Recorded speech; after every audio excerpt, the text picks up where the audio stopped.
Hey everyone, welcome to the Withering Effect episode 111. Today's date is September 5th, 2021, and I am Duds. Or Duds Versus, known to the rest of the interwebs. Yeah, no, I was trying to hold back a cough. Oh. I'm Jimbo. You may know me as Jimbo Slice 23. So besides that cough, Duds, what have you been up to this week? Base work. I have finished the front of the base, minus any boats or ships I would like to put in the water, and there are a few. Looking forward to that. Worked on the interior of the lighthouse, so it doesn't feel like a hollow shell. And I'm really happy with how it turned out. Yeah, I noticed on your most recent episode. So if you guys haven't seen the interior of this thing, It looks great. Really impressed.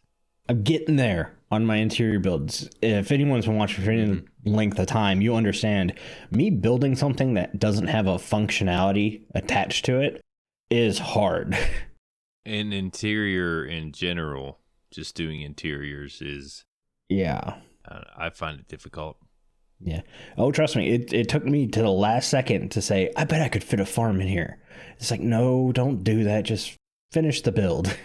That's got to be one of the more rare talents, people that can do interior. I feel like you don't see too many, I don't know, I don't follow too many YouTubers or content creators that do many interiors. There are quite a few, but yeah, none of them really stand out. I mean, you have your big known builders like BOO and Scar and stuff like that. Yep. But when you get to our kind of level, it's like, no, functionality kind of wins out over everything. Right. Yeah, those two are definitely mentionable. Yeah. I also started planning the back of the base, which is kind of it's a huge area. So I'm hoping to kind of get a lot in there. Mm-hmm. And then it's on to ships. I got to start building a ton of ships. And I've never built any of that in Minecraft, so I don't really know how that's going to go. Going to jump in creative, get an idea. Pretty much. I have the feeling I'll be taking a lot of inspiration from some people and figuring out how to do it because, yeah, I don't want all my ships to look identical. So, right. Like, I know I want to take one of the shipwreck ships and rebuild it and complete it as if it's floating on the surface. I think I'm going to take the End City ship and rebuild it and have it sailing around my base. But other than that, it's like, yeah, time to wing it. Just a different variety. Mm-hmm. That should look cool. Yeah. But I feel the light at the end of the tunnel coming for my base. I think I mentioned for the past month, I've already had my eyes set on what's coming next season and what I'm trying to do. Yeah. So hopefully 118 comes sooner than later. Yeah, I got a lot of ideas for next season. I haven't yet got into creative to start, get my block palette down. Yeah. And what everything's going to look like. I got it in my head. Just got to, put it on the screen. Yeah, I definitely am going to tone back my scale, but up my detail. Yeah, I kind of have that same idea. It's just I don't know where the scale's going to be. I have this build in mind. It's not going to be 300 by 300 blocks. That's for sure. I think you really hurt yourself this season with the scale of this base because it's just so huge and massive. And I still want to detail it, and that's that's the tedious part. Like, yeah, placing down the blocks took a while, but it's pretty much routine. You get in a routine of doing it. When you detail things, the routine becomes a little more tedious, especially when you're fading blocks. And at that scale, it's a headache. Yeah, for me, I place a bunch of blocks, and I got to go stand back and look at it. Then I go tweak some more blocks, and I stand back and look at it. That's what I do. Yep. God, let's make sure this is looking okay before I move on. Yeah, what you're gonna have to do my method of sectioning off and be like, okay, this section takes about 10 minutes. I'll do one section every time I get on, and then go about my day. Yeah. Usually I'm doing like a layer type of deal. Now I'll do like 6 or 7 blocks, and I'll try to fade those in, go all the way around, fade in that layer, and then I'll go up from there. don't know how it's working yet because I haven't got really far into it. So we'll see how that goes. But other than me, what have you been up to this weekend? I tried to get dungeons again this morning. One of my addresses were from like Germany. I think it's from my VPN. So I was like, okay, let me try to fix this and make my address, both of my addresses, me and my wife's name is saved on here. And I made them both, a US address. And I went to buy the game again. I was thinking maybe it thinks I'm in Germany or something because the VPN. Turned off the VPN, did all that stuff. Put my card number in. Same thing. My card number's right. I know it's right. I can't mess it up that many times. But yeah, I put it in there. Still no go. It's not letting me buy dungeons on the computer. But I also noticed that when I migrated my account, which was a headache, it was pretty... I don't know. It took a while for me to migrate because when I migrated my Xbox account, a different Xbox account. So then I had to migrate my other Xbox account, which correlated with my Jimbo Slice 23 on Java, which when I got that going, everything was fine. It all worked out. But I was thinking if I could buy dungeons from the Xbox, from my Xbox name tag that is the same as Jimbo Slice 23 on Java, I could possibly get it that way. So I'm going to try to buy it through the Xbox. Couldn't find it at the stores. They're really not on the shelves. I can find the Minecraft game, but not the dungeons. So I'm going to have to do it that way. Hopefully that works. I think you could have just ordered it off Amazon. Could I do it that way? Thought so. Hey, you remember, you're the one that said last episode, I will have it by the end of the day today. Yeah, and I still couldn't manage. I was trying to use another card, but that's the only one I got. And I went to the store that day. Yeah. That was my two things. Use a different card, go to the store. Neither one of them worked out. Yeah, if you just go to Amazon, you can buy the PC online game code. You can do that on Amazon? Yeah. Oh my God. And I know you have an Amazon account that works. Yeah. And then I can just put the game code in? Yeah. It's literally for Windows 10. Is it Windows 10 or am I doing Windows? Doing Windows 10 because you have a Windows 10 computer. Okay. I don't know what I was thinking. I was thinking maybe... I don't know what you're thinking either. Maybe I put in the wrong Windows when I went to buy it. I don't know. There's some things I got to look at now. Well, either way, if you buy it through Amazon, it's a digital code, you'll have it in 20 seconds. Yeah, if that's all I got to do. Yep. I still go with, I'm playing it on Switch and I love it.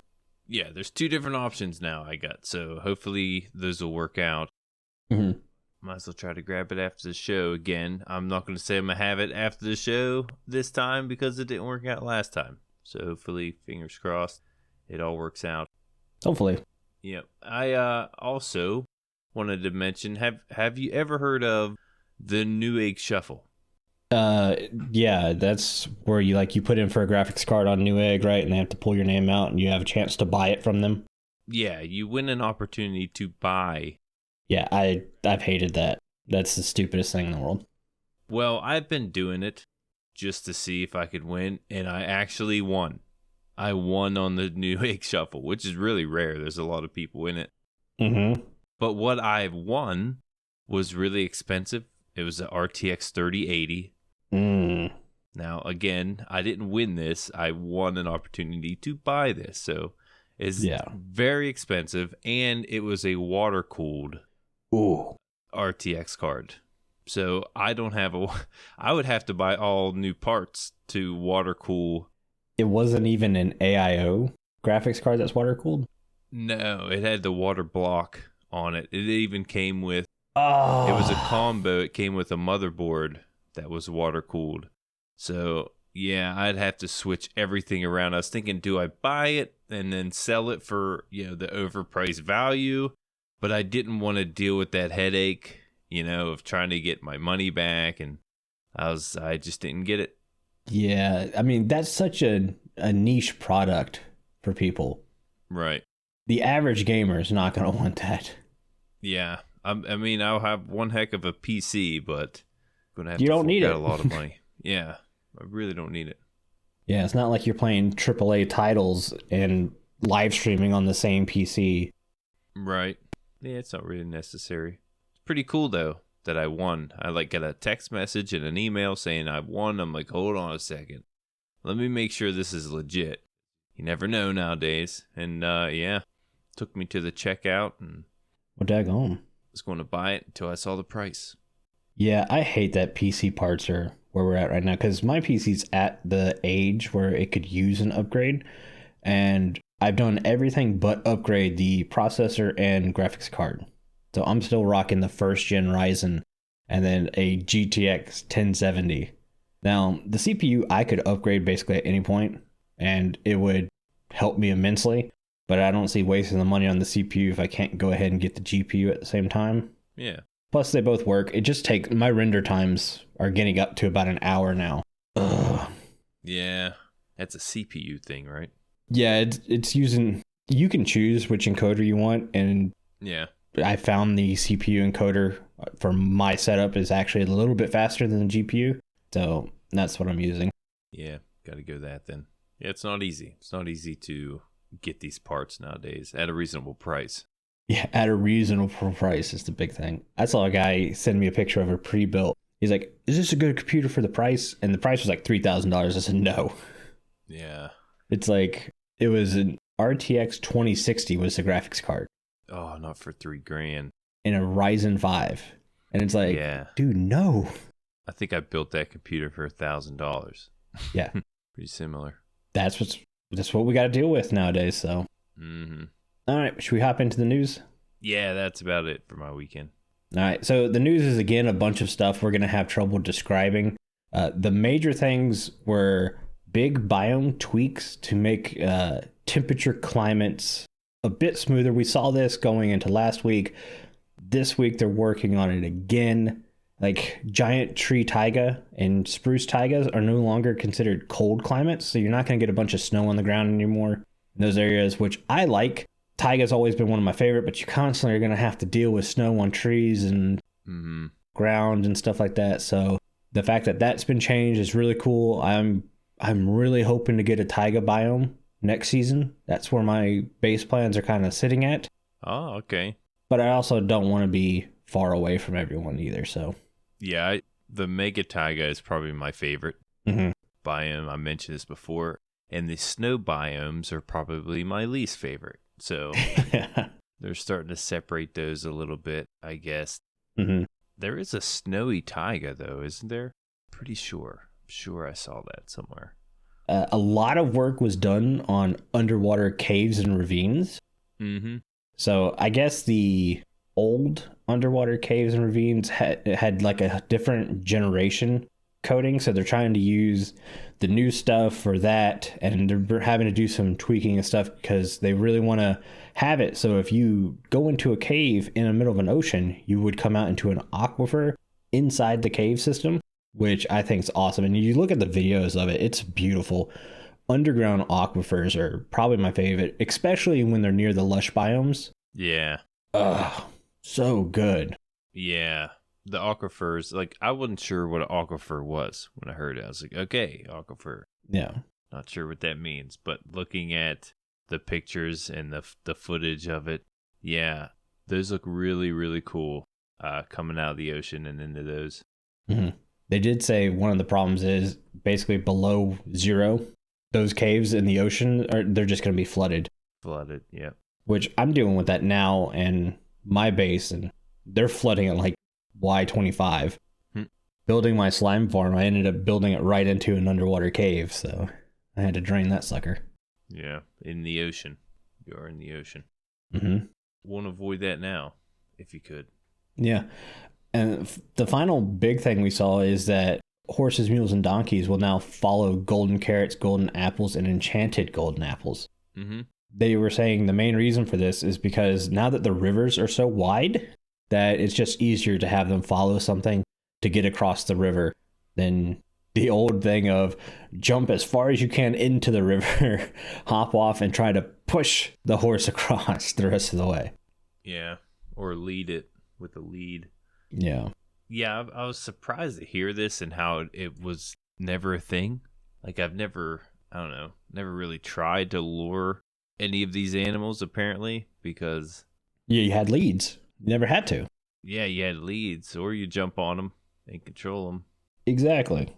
Yeah, I noticed a lot of people in videos, they would hop in a boat, lead their horse, and just kind of drag it across the water. That's the easiest way to get your horse across any wide areas. Mm-hmm. But hey, golden carrot will work now. Yeah, one of the more common food types in the game now, especially farmers trading for it. Yeah, odds are you're going to have carrot in your inventory. Golden carrot. Yeah. I don't think I've ever had a golden carrot this season. I've ate them when I came across them. Like, you can find them in loot now. But yeah, been cooked pork chops for me. I've been steak all season. I've liked my little cow farm and it's worked out well. Not to mention I've never had to worry about having enough leather. Yeah, that's right. You do have that. Mm-hmm. Also, llamas will follow hay bales in the same way. I didn't know if that was a thing before or not, but there we go. Yeah, guess not. And that's kind of it for the news. Like I said, it's a bunch of little tweaks that we have a hard time describing to you guys without physically being able to show you anything. Yeah, it's been like that for most of the experimental snapshots. You came out with the initial one, and then a couple spawning mechanics were changed. But yeah, not much to elaborate on lately. The only thing I can say is that watching every video about them, the terrain looks great. I'm super excited for it. Oh yeah, it looks awesome. Let's hop into listener comments. We've got one from Enderguy. They say, hello, what would you think about deer and butterflies in the mob vote? We have a little bit of a foreshadowing going for our main topic today. Mm-hmm. But they say, it would add more environment to the game, in my opinion. Butterflies would spawn in flower forests and meadows. They would spawn in groups of 3 to 5. They would be small, not as big as bees. Deer would be in forest and would spawn in groups of 4 to 6. Think they would be quick and be bred by grass. Tell me what you think, Enderguy. I like the idea of some environmental creatures. Mm-hmm. The only thing is, like, how does Mojang want to implement creatures? Me and you have both said we'd rather them start implementing more fantasy creatures than real life creatures. Butterflies, I think, can easily be done with particles instead of actually having a creature. Yeah, like more of an ambient mob. Right, like glow bugs would be a great ambient mob to have.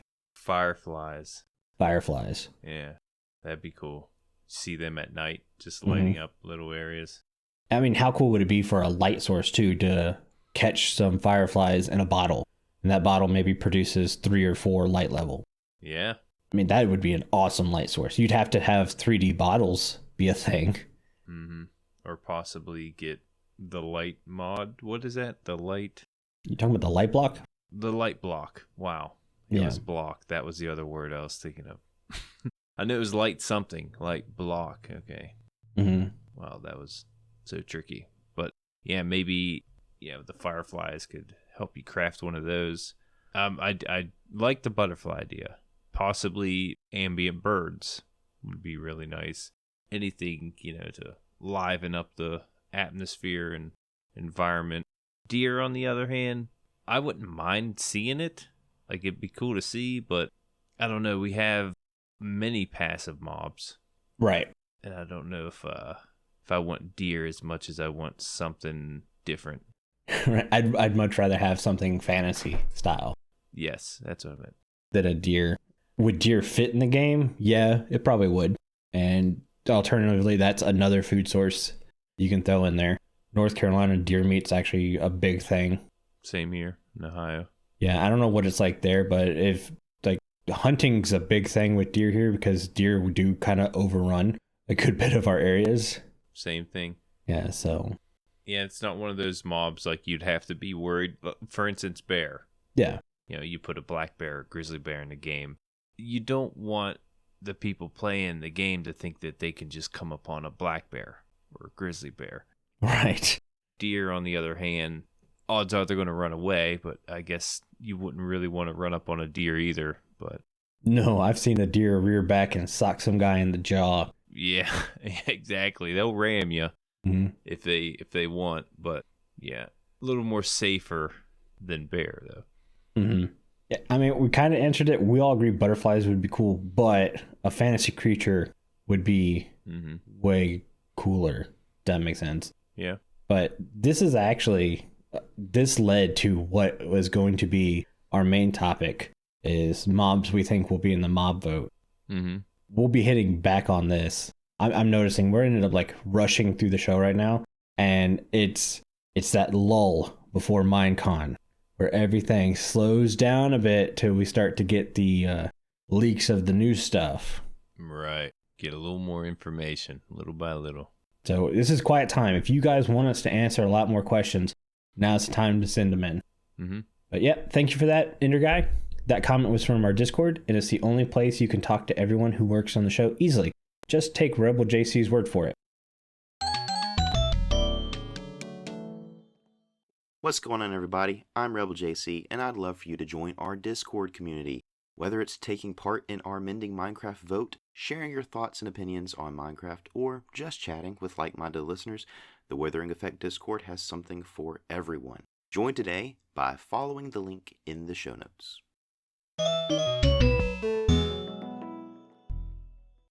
All right, thanks for the Discord ad, Rebel JC. Oh, yeah. That's your line, Jimbo. This is my line. Each week on the show, we mention the top 3 members who have been earning XP and leveling up by participating in chat, excluding ourselves and our moderators. But this week's top 3 Discord members are number 3. I was going to say number 3rd. The 3rd is The Witness. 2nd, Stone Figure. And in 1st place, we have Ski 3012. Join in with the chat on the Discord, and you can be mentioned next week. Yeah, congrats, guys. Congratulations. Speaking of the Discord, it's the only place you can get involved in our Mending Minecraft vote. This week, we asked you to choose between one of 3 structures for us to discuss and improve. Your choices were Shipwreck, Amethyst Geode, and Endship. And the winner of Mending Minecraft this week is...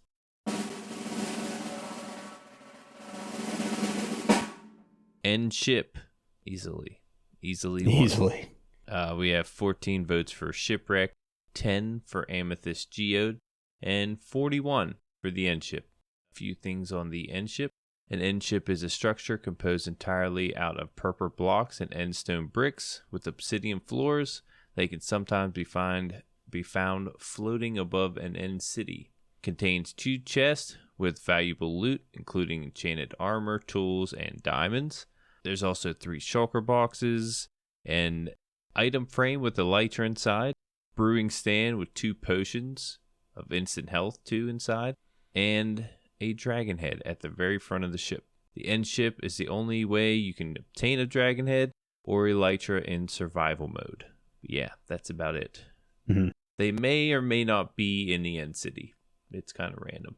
Yeah, and I was super excited for this Mending. The last couple Mending Minecraft votes have been like, what am I going to do to fix this? It doesn't make any sense to change anything. Mojang has implemented exactly what probably would work in the game correctly and stuff. But Endships are one of those things that have always bugged me.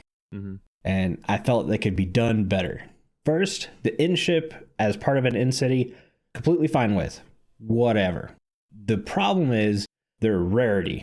It's great for a single player world, but when you get into an SMP that's lasted over a year and you have more than 10, 15 players playing on that SMP at a time, end cities get absolutely raided to death. Mm-hmm. There is nothing left in those things.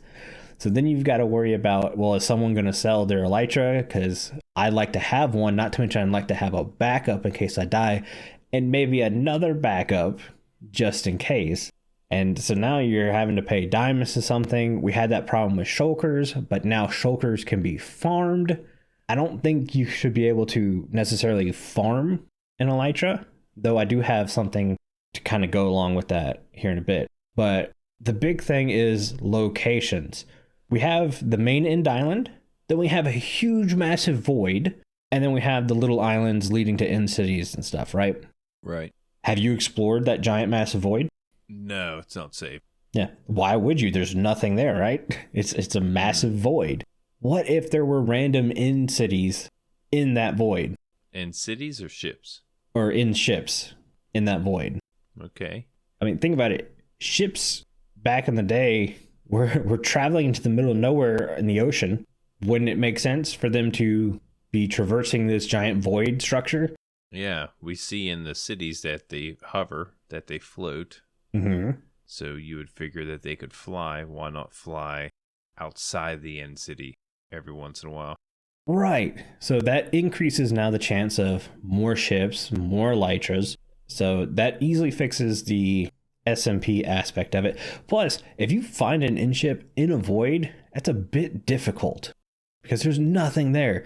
Flying in the void alone gets kind of hard if you don't have that F3 screen. So to me, it's worth it. If you find an in-ship in the void between islands, GG's, you earned it. Mm-hmm. My next fix is there should be more than just the one standard ship. Yeah, they're all the same. I'm thinking 3 ships. Yeah, we go 3 different ships. So you have the standard in-ship as it is now, 1 elytra every time, 3 shulkers, dragon head. Cool. Then you have what's called a cruiser ship. Maybe it has 5 shulkers on it, but no elytra, or an elytra, but only 1 shulker. So again, it's not great for farming, but there's some give and take there compared to the other one. Mm-hmm. And then finally, you would have a galleon, as I'm calling it, the big, massive ship. It's like 10 shulkers and 2 elytras are already on it. Mm. Bigger ship, more difficult, better reward. Smaller ship, super easy, less reward. Right. I think it would make that area way more interesting. Yeah, it's up to difficulty for the loot. You know, the better loot, the little more difficult. Right. And it doesn't have to be done this way. You just look at the best loot item in the game is an elytra. It changes the game so much. Oh, yeah. So I think getting one should be more enjoyable than, like, when you're going to get your first one, it's a bunch of bridging between islands until you find an in-city with a ship. It's terribly grinding work to the point where in every single player world I play in, I have the dragon drops and elytra. I just don't want to deal with it. Mm-hmm. I think this way would make finding elytra a little bit more fun without taking away from how you get the elytra. Yeah. That being said, I did see a quote in our discussions about having a crafting pattern for an elytra. Mm. So you would have to go to these in cities, find an in ship or whatever, and you wouldn't get the elytra. You would get the crafting pattern for the elytra, kind of like how you do banners. Okay. So yeah, you can now craft unlimited elytra if you can find the correct supplies, which I'm assuming Phantom Membrane would need to be one. So it would give Phantoms an actual purpose drop again. Yeah. Because let's face it, I don't know many people who use slow falling potions. It's really good for the dragon fight, and it's fun to play with, but potions in general needs some tweaking. But yeah, now we can give purpose for phantoms and phantom farming. Now we don't have to worry about constantly running out of in cities and having to reset the end for giant SMPs who are low on that kind of stuff. It seems like a win-win to me. Yeah, I like that. You definitely should be able to get your wings a little earlier. Maybe there's something it would have to craft that involves the end.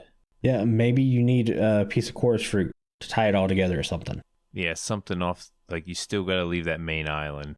Well, I mean, I did just say the in-ship would hold the crafting pattern. You still have to go get the crafting pattern before you could craft. Oh, okay. An elytra. Yeah, I was looking at the Discord for the different crafting patterns. Just can't seem to find it, but what did I see on here? Oh, I went past it, now I can't find it again. From J-Man. He mentions how elytras come from insects. Mm-hmm. And what if there was like, I don't know. That's kind of off topic, but like an insect mob in the end. You see these ships and you have end cities, and it's populated by these shulker boxes. And we know these shulker boxes didn't build these cities. They're boxes. They just, they can't build. Maybe they can. Maybe it's the Enderman building the cities. It doesn't seem like an Enderman-friendly city. But, yeah, insects in the end. Like humanoid insects. I mean, I think the the thought is in the lore that Endermen built end cities. Yeah. Shulkers are like barnacles on a ship. Ah. They just kind of got there. Like a pest. Right. Yeah. No one thinks the box or lunchbox that spits at you built a city. I did. You also did think Lush Caves came in 117 for the longest time. That's another one. Mm-hmm. Yeah, the Enderman doesn't seem to fit in some of these rooms either. So the way they're built is weird too. Yeah. I don't know. We can talk lore on the end cities another time, I guess. But the end ships, I agree with your fixes. I really like how you're putting them in the void. That's probably my favorite. Right? It's a giant area of nothing. Mm-hmm. Yeah, I really like that one. Besides that, I don't have much to add. Yeah. I couldn't find who mentioned the crafting pattern either. I know I saw it from the Discord, and I thought I had written it down. But from reading over there, remember, I don't read the Discord until I've started recording the show because I don't want to just mention everything from there. But it looks like some of you guys actually had the same ideas I did with the different ships and stuff. So that was cool. That was cool to see that. Yeah. But I'm pretty sure there's going to be an end update coming at some point. I really hope it's not the next one. I know there's a lot of people now pushing for it to be the next one. And there's too many other things that need fixing before we get into an end update. I wouldn't mind seeing an end update just to see what their idea is. Inventory. It's fixed. We got these bundles coming. Oh, don't you start with me in bundles. Crazy Winter keeps paying for everything using bundles now in the Withering Effect shop. Really? Yeah. I've got so many bundles I don't know what to do with. I don't. If only I could just wear them on my head. That would be a better purpose. Yeah, bag on your head? Heck yeah. Football season's starting. We got to get the bag heads going, right? Yeah, I guess. There's a lot of people who didn't understand that reference at all. No. But Bucks fans and ain't fans, they know the trouble. But let's go ahead and hop into our main topic today that we hinted at. And last year's mob vote was 3 Minecraft Earth mobs, right? Well, wasn't one from Dungeons? Isolager? Yeah, maybe the Chillager was from Dungeons, but 2 of the 3. Chillager. Yeah. I won't ever call it the Isolager. It's just such a weird name. Chillager is so much better. Mm-hmm. Fits. It really does. So we decided, let's pick 3 Minecraft Earth mobs and talk about stuff they could drop, what they can do, why they would be good for the game, why they wouldn't be good for the game. And what I think really is going to upset some people, and we're not trying to do this on purpose. A lot of these are going to be reskins. And I know there's a ton of people saying, we don't want reskins, we want something new. I agree. I don't want reskins either. But this has kind of been the pattern with the mob votes. So we're going with it for now. Yeah, Minecraft Earth. I was excited to look into all these different mobs they had. 95% of them are reskins. Yeah. Yeah, that's pretty much what they are. So yeah. I wouldn't mind having all of these reskins to be implemented to a lot of these passive mobs because, we see the same passive mob. There's only one type of skin. So it'd be nice to, besides a cat, I guess, there's only one. Yeah, I was going to say, why does the doggo still only have 1 skin? Mm-hmm. Sure, they've heard that before. Mojang doesn't like dogs. Proof. Nah, I'm messing. But I really wanted to do 3 dungeon mobs to go in there, but Jimbo hadn't gotten the game yet, guys. Yeah, someone hasn't gotten the game yet. Hopefully, we can get this figured out today. And before the Minecon Live comes out, we'll do a 3 mobs we want to see from dungeons in the game. Because there are some cool ones. I finally got to fight the redstone golem this week. Ooh. Oh, that was a fun fight. Okay. But let's start with your first one, Jimbo. What's your first passive mob that you think would come from Earth? One of the coolest passive mobs I saw was the Jumbo Rabbit. Okay. It looks similar to the regular rabbit. It's probably 3 times the size of a regular rabbit, and it has giant ears. Now, okay, it's kind of reskinned, but it's bigger and it looks a little different. So I figured I could have it's standing out from the other one. Right. Yeah, I could have a little fun with this. First thing that comes to mind, is dropping more hide. Mm-hmm. So you got a bigger rabbit, but because it's bigger, I could see it being a little bit faster. Right. But then again, I don't know. You think the bigger, the slower it would be. But anyways, this one, we're in Minecraft, we're not in real life. It's faster.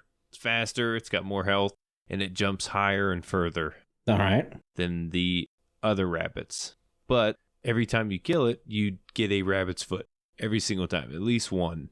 100% chance drop. Yes. You get your rabbit's foot. And I could see it being rare, the jumbo rabbit. Maybe you can find it in only one type of or one biome. Okay. I'd probably say flower forest. I was going to go meadows.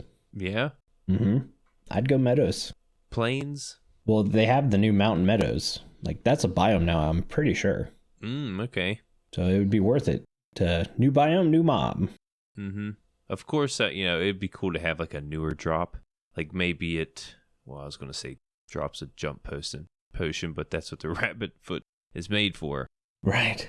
Yeah, I was just thinking of, the original drops and just make it a little bit more. Ooh, what if you had the chance to get a enchanted rabbit's foot? So like a lucky rabbit's foot. Ooh. And it would increase your fortune from fortune 3 to like fortune 6 while holding it. Yeah, like a lucky spell. Yeah. Of course, that would increase the chance of younger people thinking they can go chop off rabbits' feet. Don't chop off rabbits' feet. Yeah, it's kind of gross. One, it's way more lucky to let the rabbit keep the foot. Yeah? Yeah. It's not very lucky for the rabbit. He's got a foot missing. Right. Yeah, I like that idea. Enchanted rabbit's foot, can allow you to have more luck.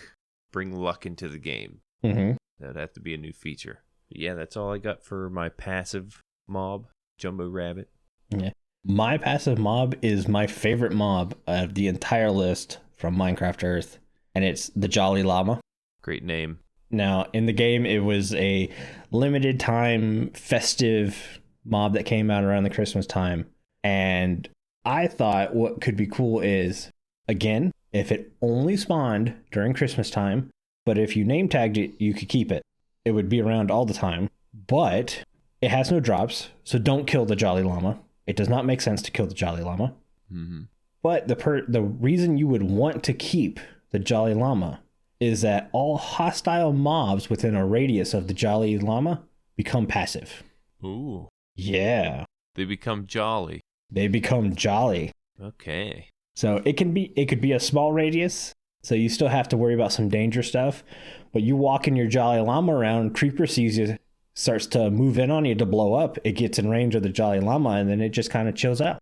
I could see people having Jolly Llamas hidden everywhere to mob proof. I could see that too. It was really hard to make it where it wouldn't drop like antlers, because that's the big design feature on them, and just they have antlers. But I don't want anyone killing a Jolly Llama. It makes no sense. Don't kill the Jolly Llama. Yeah, better not give it drops in that case. Yeah. For the function you want to give it. Yeah, its power may be a bit OP, but the fact that it would only spawn one time a year would make me seem to like even it out a bit. Mm-hmm. I don't know.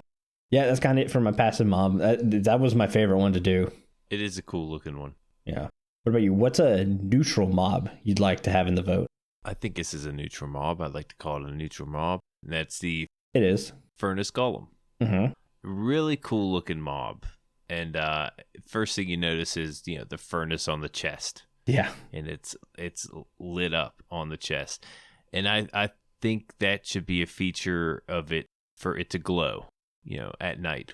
When you see it, they're more noticeable because of that glowing furnace on the inside. And maybe it produces light.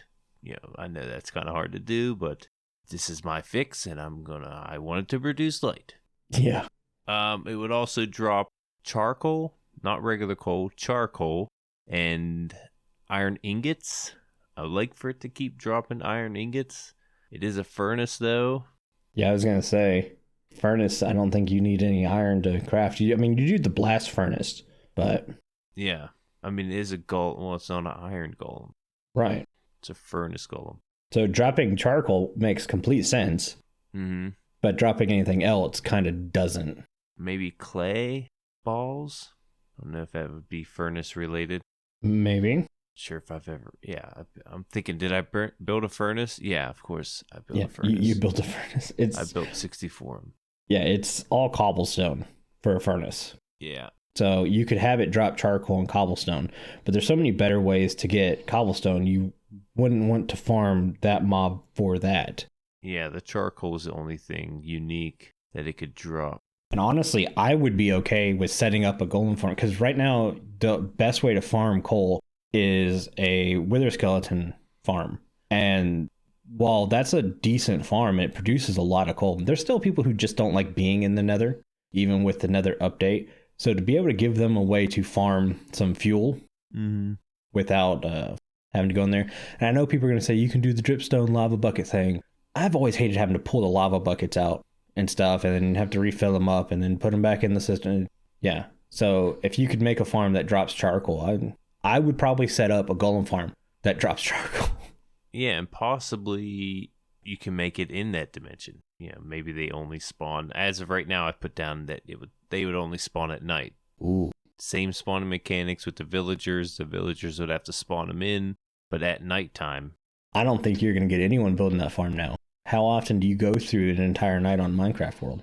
Right, but then I was also thinking maybe they could spawn in the nether instead of an iron golem.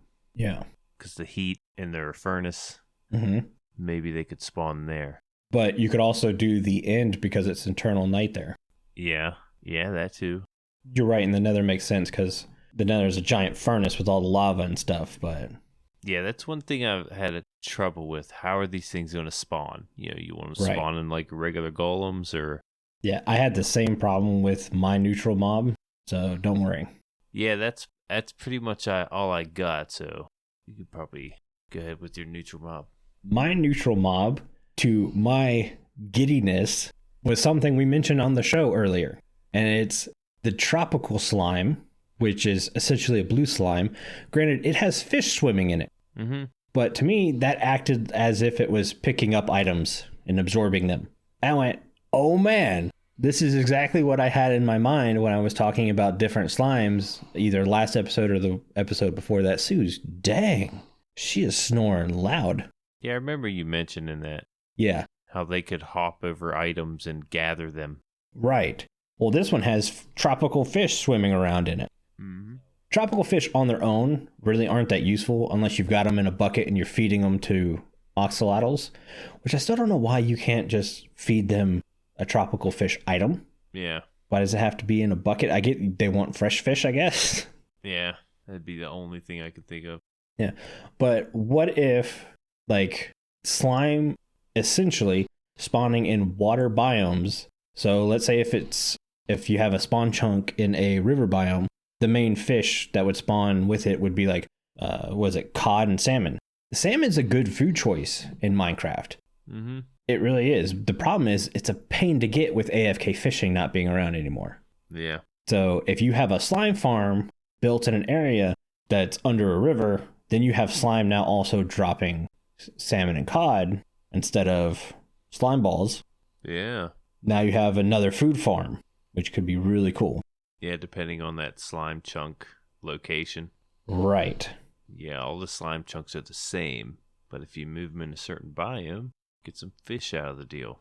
Exactly. You'll get a different slime mob out of it. And I think that's really fun. And it's a way to update slime without changing them drastically. Now, would these slimes drop anything? No slime balls. Besides the fish? No slime balls. It's whatever they've absorbed. Okay. So it would be fish. And I would probably put it like on a random chance type thing. So like if it's in a river biome, you're most likely going to get the fish slime, but you'd have like 1 to 5 chance of getting a normal slime too. Same thing if you have a slime chunk in the middle of landmass, you're going to have a 95% chance of a regular slime, but then you might have a small chance of another slime dropping something else. I don't know. Okay. I imagine it's the same like killing mechanism. You kill one and then it turns into 4. Right. Different sizes. Always like that. That's exactly it. All right. I like it. It's a really cool looking mob. It really is. It's fun. My hostile mob that I chose, it's a retextured witch called the Violer Witch. I love this texture over the current one we have. If we can change our witch's texture to this one, I'd be okay with that. Okay. But because it is a different witch, we can give it different mechanics. This witch, the Violer Witch, would spawn in low light levels and would eventually join other hostile mobs as a reinforcement. Now, we have the Pillager Raids, where witches spawn in and they heal the mobs that they're with. Mm-hmm. This witch would throw strength and speed potions at the hostile mobs. So you're getting a faster, stronger mob coming at you when the Violer Witch is with them. And it would also drop random potions, like any random potion. Okay. Up to level 2. So, and also Netherwart. We don't have a way to farm Netherwart. There is a way, but not, AFK wise. Yeah, there's not an AFK with Netherwart farm. Yeah. Other than holding the mouse button down while you're AFK. Yeah. I get what you're saying. You don't mean AFK. You mean in a fully automatic way where I don't have to be sitting there doing something. Right. Fully automated. Yeah. But then again, these witches wouldn't spawn as often. I don't know. I never thought of like a certain spawning place it would spawn in at either. Like maybe it's only in a swamp. Maybe it's everywhere. Maybe it's the same as the witches now. So you would want a witch hut, but they only spawn under a full moon or something. Yeah, that could work. We already see that kind of spawning mechanism with slimes. Mm-hmm. So. Yeah, it's already a thing. It's already a thing. With the full moon giving you a different spawn. Mm-hmm. Yeah, I like that. Yeah, maybe the swamps are a little more dangerous than others with the Violer Witch. Mm-hmm. But I like for them to randomly spawn anywhere, except for other dimensions. Yeah. Yeah, I figured giving them any potion to drop instead of, what would they drop normally? Is it just health? I think depending on like how you kill them, they can drop fire regen or fire resistance, and I think it's regen and health, but I'm not sure. Yeah, I'm not too positive. It's been a while since I've set a witch farm up to take advantage of the potions. Mm-hmm. Yeah, me neither. Usually don't keep the potions. Yeah, right. Potions need a tweak. It's not that potions are necessarily bad. It's that after a while, everyone kind of forgets to use them. Unless it's underwater breathing and night vision. I think those are still the most used potions in the game. Yeah. But yeah, that's what I got for the Violer Witch. My hostile mob is the bone spider. Mm-hmm. And yeah, a lot of people are like, it's just a reskin spider. We know. But imagine a bone spider that instead of running and biting you like the ones do now, it shoots bone shards at you. Yeah. Now, in playing dungeons, this is why I wanted it. The worst mob that I have to come across in dungeons is the spider, because it shoots the web at you, you get stuck in it, and then it tries to attack you and stuff. It's annoying. So having a version of that in Java would definitely increase the difficulty. And how cool would it be, like, if it dropped this bone shard and you use the bone shard instead of flint to craft arrows? So now you have an arrow that does maybe 2 times damage. So now we've got new arrow types to go along with the combat update that might be coming at some point. Yeah, I really like the idea of it being a projectile from the spider. Not so much it can, usually it jumps at you. Right. But yeah, to hit you from a distance, I like that. I mean, as of right now, isn't it just skeletons that can shoot, well, I guess gas and dragons and blaze? Blaze, yeah. I think those are all the projectile. Witches, but... Yeah, to me, those are just kind of tossing potions. And yeah, you can do the crossbows with the villagers and stuff like that. Yeah. Yeah. All right, there's a lot more than I was thinking. Okay, so there's a lot of them. Yeah, there's more projectile mobs than there are the other one, I guess. But I really would like the combat update to address some of the staleness with the weapons and items, I think. It's every season, I craft the same items, put the same enchantments on it, and I'm good to go. And it's been like that for years now. Yeah. We're getting new uses, like the hose become one of the most useful tools in the game now.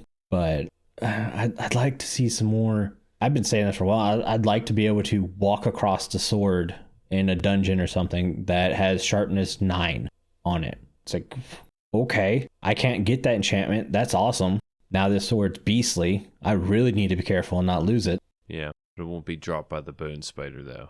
It won't be dropped by the bone spider. The bone shard looked like a really cool item.